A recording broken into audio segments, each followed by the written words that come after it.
Sanjeev, who is an executive at Infosys. How are you today? Doing good, thank you, Tanya. How are you? I'm good, thank you, thank you. So, you said it is actually your first time at Tiecon. How has your experience been so far? Well, being my first time, I actually had low expectations because I believe we are meeting after the pandemic and there was not too much of, they were introducing new tracks. But honestly, I really love the experience. It's very well organized, especially for the kind of community we are, as it goes, it's the Indus entrepreneurs, right? And I believe just 6 weeks back, they started introducing tracks on generative AI and stuff like that, and they have done an amazing job. The kind of speakers, the quality of the conversations, the narratives, amazing. Okay. So, what exactly is like your goal at Infosys? Like, what do you do at Infosys? So, as you know, Infosys is a $18 billion company. We are a technology company, and I head up what is called as consumer tech, which is largely the B2C, like the Facebook, Ubers, Instacarts of the world. So this is exactly fitting into that because some of them are also here. So it's very nice to interact with them. Yeah, no, I think so it kind of seems like you're enjoying your time here at Tiecon and you're making connections with like the right kind of people. Absolutely, especially the cutting edge technology. I mean, as we all know, ChatGPT came into our lives only in November, and they're already talking about business use cases, how they are implementing it in real life. So it's beyond just chat, it's really business use cases. That was fascinating for me.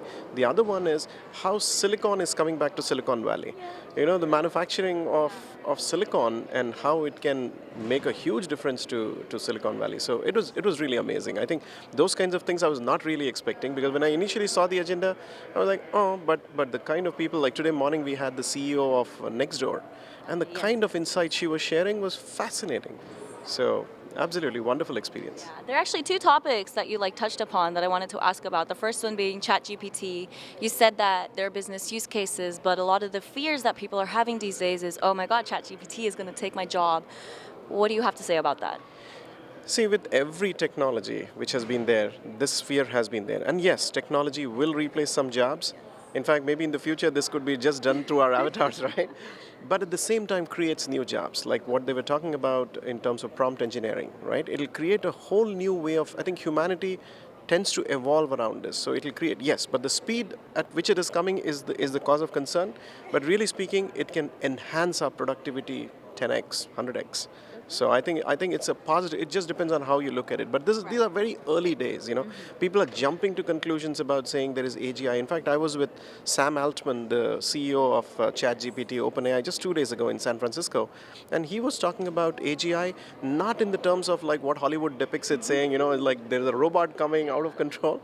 It is more about scientific research, and he says it's 10 years out. Still, human intelligence, the human mind, is far superior to any kind of the kind of ChatGPT kind of the world, but people try to, the fears get overblown is what I feel. Got it. And the second point was, just very briefly, you said that silicon is coming back to Silicon Valley, which is true, but then we also see supply chain problems in other products and stuff, so.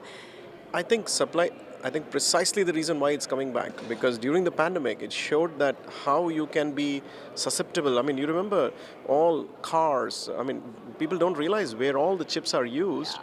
I mean, Teslas were backed up. Everything was supply chain backed up. I think people didn't realize it till one day a ship got stuck in the Suez Canal, what supply chain means, right?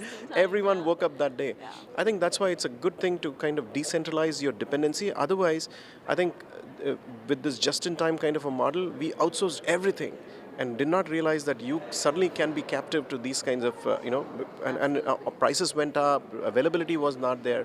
So I think it's a real good thing. I really welcome that. Okay, so it's kind of like, the curse is actually a blessing. That's well said, very well said. Yeah, that's right. Well, thank you so much for speaking with us today. Thank it was you, great. Really appreciate it. Thank you. Thank you.